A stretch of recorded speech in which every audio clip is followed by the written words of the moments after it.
Hello there, welcome to this video. I'm going to be comparing for you the R5 and the Sony a7S3, and I'm just going to be explaining to you guys the differences, the big differences, because they're both amazing cameras.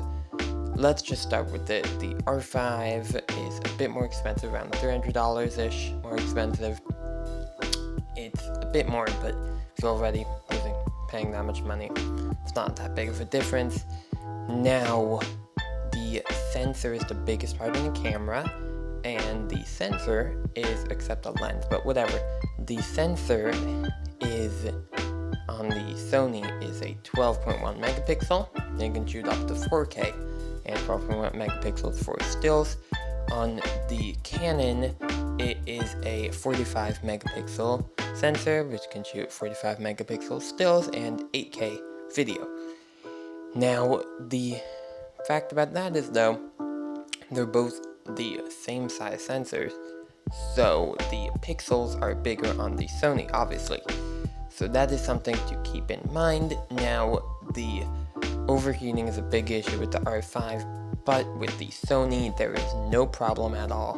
From what I understood, it can go for at least an hour. Now, let's get into some other stuff like autofocus points. There are more autofocus points on the Canon, less on the Sony, substantially. Now, what I want to talk about is the big thing.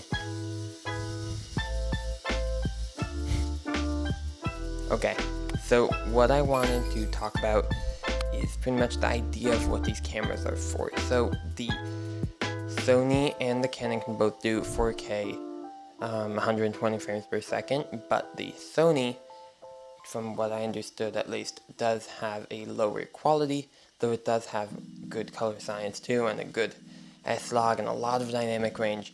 So I think that these two cameras pretty much balance-ish out.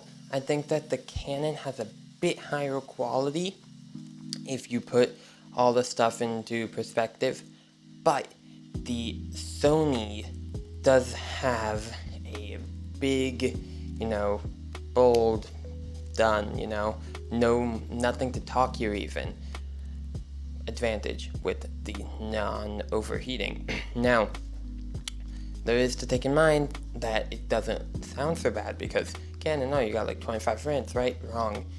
A lot of cases you can get like 9 minutes. It can get really bad sometimes. So that is to take in account. I think if you just need the bare maximum quality out of a camera, then just go with the Canon. It's a bit more expensive. It's so worth it. It has so much more quality, whatever. If you need something that you can record a live stream and record a quick B-roll shot and record a long day of recording, whatever, if you need that, I'd say go with the Sony. Now, they both obviously have a ton of stuff. They got the 5-axis gimbal thing inside, whatever you want to call it. They got crazy ISO. I think that the Sony might have better, higher ISO capabilities. They both are flagship, crazy cameras, but those are the main differences. Let me just do another recap. Sony, better if you really need those longer times or a big shoot, like a long shoot, not just 10 minutes, 20 minutes maybe.